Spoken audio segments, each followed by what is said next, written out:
కొన్ని క్వశ్చన్స్ అడుగుతా యాక్టర్కి ఉండేవి. Like what is showreel? Showreel అంటే ఎలా ప్రిపేర్ చేసుకోవాలి? ఎవరైనా ఇంట్రెస్ట్ ఉన్న పర్సన్స్ మీకు తెలిసిన షోరీల్ అంటే ఏంటి అసలు?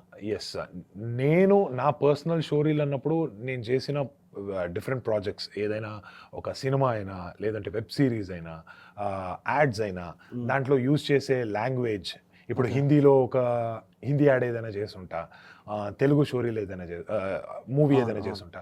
సో దాన్ని అన్ని కలిసి ఒక మంచి మంచి సీన్స్ 1 మినిట్ అలాంటి చిన్న చిన్న సీన్స్ని పెట్టుకొని ఒక షోరీల్ లాగా ఒక 4-5 మినిట్స్ షోరీల్ అన్నట్టు మనం ప్రిపేర్ చేసుకుంటాం.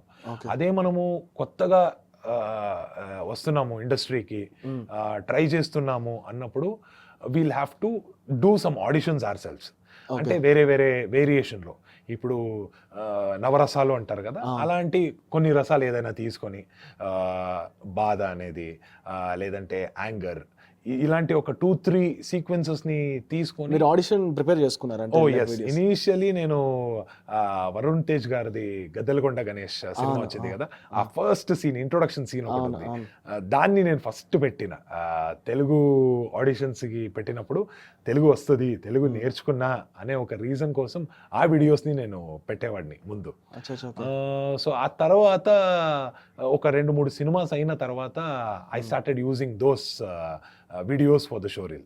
సో అలా యూజ్ చేసుకున్నా. సో ఇలా ఆడిషన్స్ మనమే ఏదో ఒకటి సీన్ తీసుకొని దాన్ని పర్ఫామ్ చేసి, మన వాయిస్ మాడ్యులేషన్స్, మన ఇంటెన్సిటీ దాంట్లో చూపించి, లేదంటే మనమే ఒక చిన్న స్క్రిప్ట్ రాసుకొని దాన్ని చేసి ఒక 3-4 వీడియోస్ అలా 1 మినిట్ వీడియోస్ చేసుకొని మనం షోరీల్ అని పెట్టుకుంటే ఇట్ బి మచ్ ఈజియర్. డైరెక్టర్స్కి అది ఈజీగా చూపించవచ్చు. అండ్ అది చూసి వాళ్ళు డిసైడ్ అవుతారు, ఓకే ఇది చేయగలడు, వేరే వేరే లుక్స్లో మనం ట్రై చేయాలి. So that will be very helpful. మళ్ళీ పోర్ట్ఫోలియోకి దీనికి ఏంటి డిఫరెన్స్? పోర్ట్ఫోలియోలో ఏమవుతుందంటే మీ లుక్ మాత్రమే కనపడుతుంది, మీరు ఎలా యాక్ట్ చేస్తారనేది ఐడియా రాదు. ఓకే, బీడీ పెట్టుకొని లోకల్గా ఉన్నాడు, అదొక 2-3 ఇంటెన్స్ లుక్ ఇవ్వచ్చు, కానీ డైలాగ్ ఎలా చెప్తాడని తెలీదు, ఈ డైలాగ్ వచ్చినప్పుడు ఆడు వేరియేషన్స్ ఎలా తీసుకుంటాడని తెలీదు. సో దానికోసం మనము ఈ షోరీల్ అనేది చేసుకోవాల్సి వస్తుంది. ఇనీషియలీ స్టార్ట్ చేసేటప్పుడు పోర్ట్ఫోలియో, ఫొటోస్ అది వర్క్ అవుతుంది.